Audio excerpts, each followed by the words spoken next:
हिमाचल प्रदेश में वैध एवं अवैध रूप से रह रहे पाकिस्तानी नागरिकों को भारत सरकार के आदेश के अनुरूप प्रदेश से निष्कासित करने की मांग को लेकर भारतीय जनता पार्टी जिला हमीरपुर ने गांधी चौक हमीरपुर में रैली का आयोजन किया, जिसमें सांसद अनुराग सिंह ठाकुर विशेष रूप से मौजूद रहे।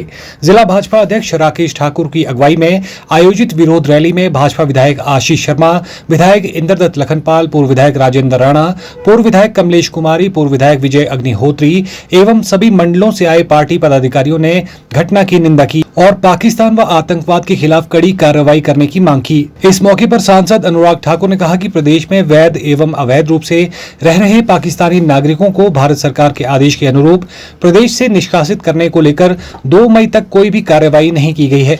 उन्होंने आरोप लगाया है कि हिमाचल सहित कांग्रेस शासित व विपक्षी दलों के शासित राज्यों में आज तक कोई भी कार्रवाई क्यों नहीं की जा रही है। उन्होंने कहा कि पहलगाम जम्मू कश्मीर में हिंदुओं की निर्मम हत्या। उन्होंने प्रश्न उठाया कि कांग्रेस बताए कि कांग्रेस भारत के साथ है या नहीं। वहीं देश में जातीय जनगणना के मुद्दे पर कांग्रेस नेताओं द्वारा की जा रही बयानबाजी पर पलटवार करते हुए अनुराग ठाकुर ने कहा कि जातीय जनगणना के इतिहास पर नजर दौड़ाई जाए तो ये स्पष्ट होता है कि कांग्रेस के सभी वरिष्ठ नेताओं के बयान व पत्र जातीय जनगणना के विरोध में थे। उन्होंने कहा कि वर्ष 2004 से 2014 तक देश में यूपीए की सरकार थी और 2011 में जनगणना हुई थी। उन्होंने कहा कि कांग्रेस पार्टी हमेशा से जातीय जनगणना और आरक्षण के खिलाफ रही है। 140 करोड़ भारतीयों ने आतंकवाद को जड़ से समाप्त करने के लिए जो नरेंद्र मोदी जी की सरकार के लगातार प्रयास है और उस हमले का बदला लेने का जहां एक और प्रण लिया, वहीं दूसरी और कुछ कदम उठाए।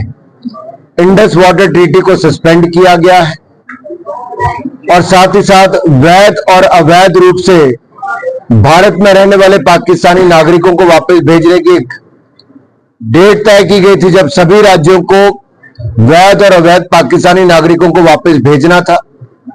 लेकिन गैर भाजपा शासित राज्यों में यह कार्रवाई ना के बराबर हुई और हिमाचल प्रदेश में भी स्थिति ऐसी है कि ना हमीरपुर जिला, ना शिमला, ना 12 के 12 जिलों में कहीं पे भी इस तरह की कोई कार्रवाई नहीं देखी गई जहां पाकिस्तान से आए वैध और अवैध नागरिकों को वापस भेजने का काम किया हो।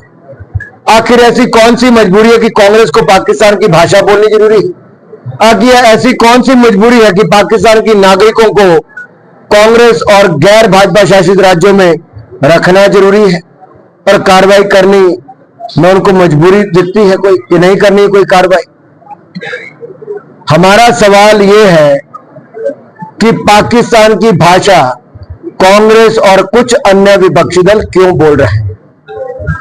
कांग्रेस के मुख्यमंत्री हो, पूर्व मुख्यमंत्री हो, एक के बाद दूसरा बयान ऐसा आता है कि पाकिस्तान की भाषा बोल रहे हैं। सवाल यह खड़ा होता है कि क्या कांग्रेस पार्टी आज भारत के साथ खड़ी है कि नहीं?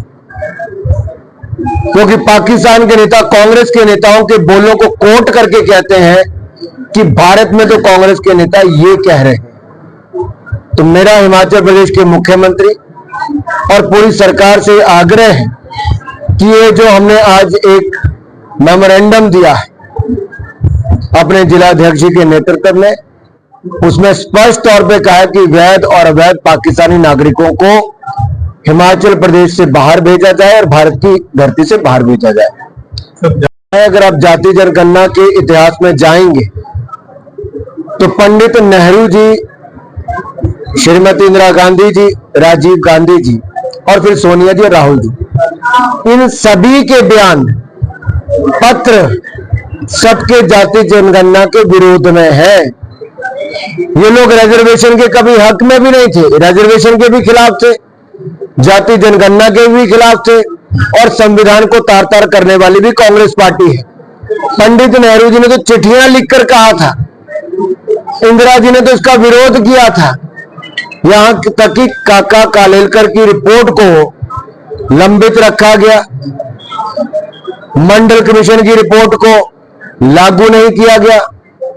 मंडल कमीशन की रिपोर्ट पे राजीव गांधी ने 2 घंटे विरोध में भाषण दिया था और कांग्रेस पार्टी ने 10 साल 2004 से 14 तक अभी हाल में राज किया भारत में, तब भी सेंसस हुआ 2011 में। क्यों नहीं जातीय जनगणना करवाई भाई?